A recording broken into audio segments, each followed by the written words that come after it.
Господин Шимовски, вие како поранешен пратеник во Собранието на Република Македонија и како долгогодишен председател на Општинскиот комитет на ВМРО-ДПМНЕ Гостивар, имате богато политичко искуство, бевте и председател на една комисија во Собранието, членувавте во две комисии.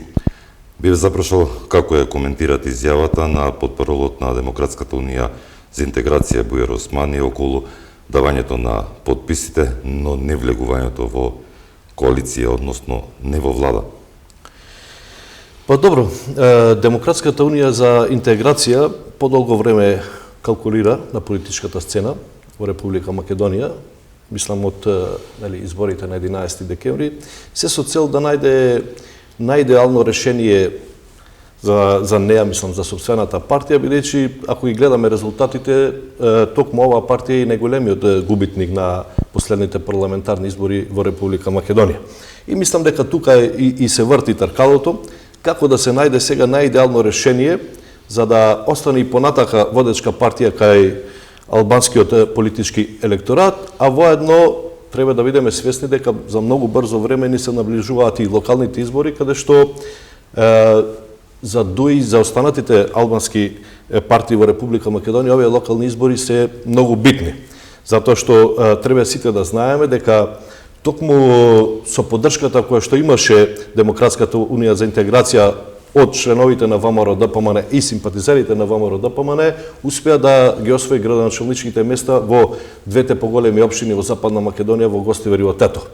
И сигурно дека тоа е и главниот проблем на ДУИ, како со кого да коалицира, а воедно и да ги задржи градоначалничките функции во овие два града во западниот дел на Република Македонија. Она што вчера го изјави потпаролот на Демократската унија за интеграција, мислам дека е нарушување на сопствениот принцип, кој што во 2008 година самите го наметна како правило, значи тоа не е закон, како правило дека водечката албанска партија од албанскиот електорат треба да коалицира со македонската водечка партија, која што нели во тој момент на тие парламентарни избори освоиле најповеќе гласови. Го нарушуваат принципот, значи нарушување без разлика дали тие ќе учествуваат во владата, значи предводена од Социјалдемократскиот сојуз, или значи ќе бидат ќе поддржуваат таа малцинска влада, секако дека е тоа значи нарушување на тоа правило и во иднина значи повеќе не може да се повикува на такво нешто. Иако добро знаеме дека токму тие во 2006 година кога ВМРО-ДПМНЕ формира влада со Демократската партија на албанците, тогаш во тогашно време беа жестоко против, демонстрираа, значи протести правеа низ улиците на главниот град и останатите градови во Западна Македонија, блокира улици, секако нели повикувајќи се на тој принцип да нели двете водечки партии, едниот и другиот политички блок формираат влада. Сега го нарушуваат, а знаеме сите добро дека еднаш нарушено правило повеќе нема да важи. Онака како што јас ги гледам работите нели сега од друг агол, мислам дека Демократската унија за интеграција прави уште полошо за себе со тоа што ја проддржува владата на Социјалдемократскиот сојуз, затоа што најголем дел од изгубените гласови кај Демократската унија на интеграција отидоа токму на контото на Социјалдемократскиот сојуз.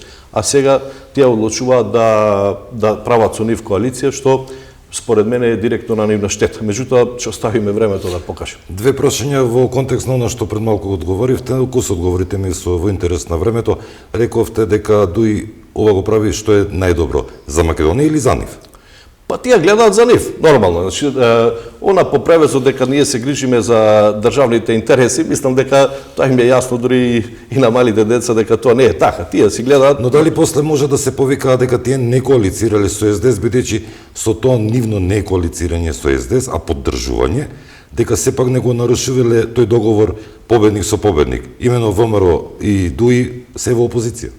Не, мислам дека со самата поддршка, значи за влада која што ќе биде предводена од Социјалдемократскиот сојуз, а тоа е второ рангирана партија, нели по број на освоени гласови, тие го нарушуваат тоа. Дали ВМРО-ДПМНЕ е подготвено за опозиција? ВМРО-ДПМНЕ е подготвена на сите можни опции. Меѓутоа, ВМРО-ДПМН првенствено е подготвена да ги почитува волјата на мнозинството граѓани на Република Македонија.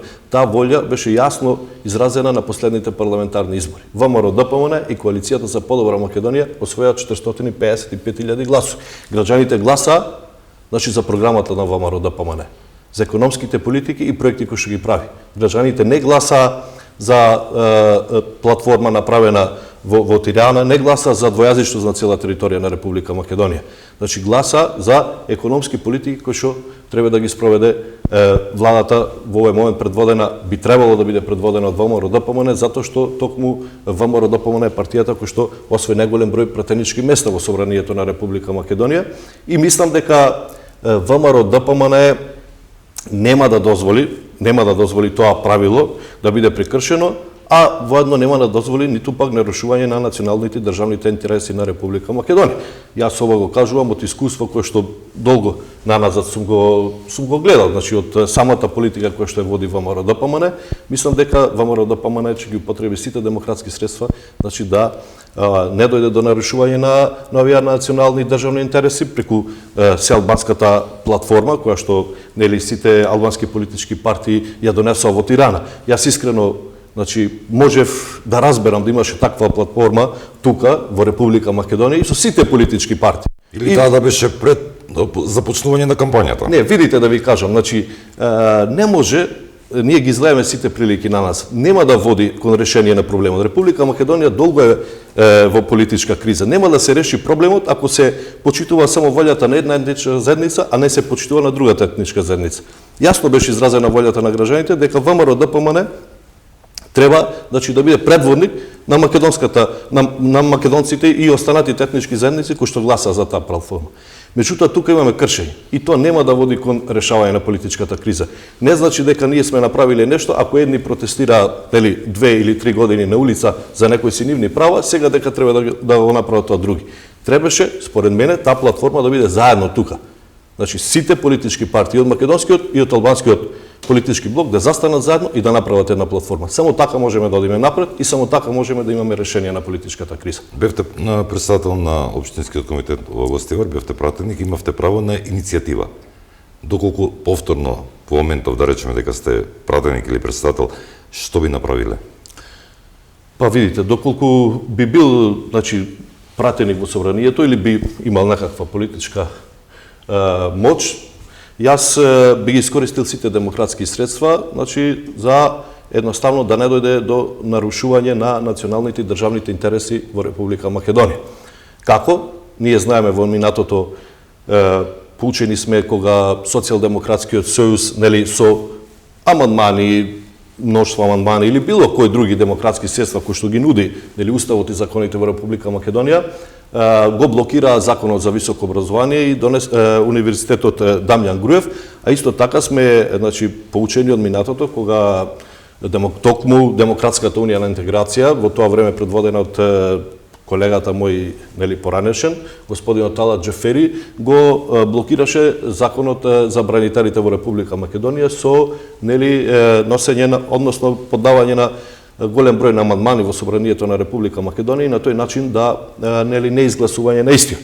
Значи, јас лично би ги искористил сите демократски средства кои што претходно биле користени или некои други кои што се во можност за да не дојде до нарушување на и на едниот и на другиот принцип, нарушување на правилото, значи, да победникот македонскиот политички блок коалицира со победникот во албанскиот политички блок, а секако не би дозволил, односно бил против нарушувањето на националните и државните интереси на Република Македонија, бидејќи тоа не води кон добро за сите граѓани на Република Македонија. И кусо за на крај, ВМРО-ДПМН еднаш имаше 63 пратеници, доколку има повторно 63, би взел ли коалиционен партнер?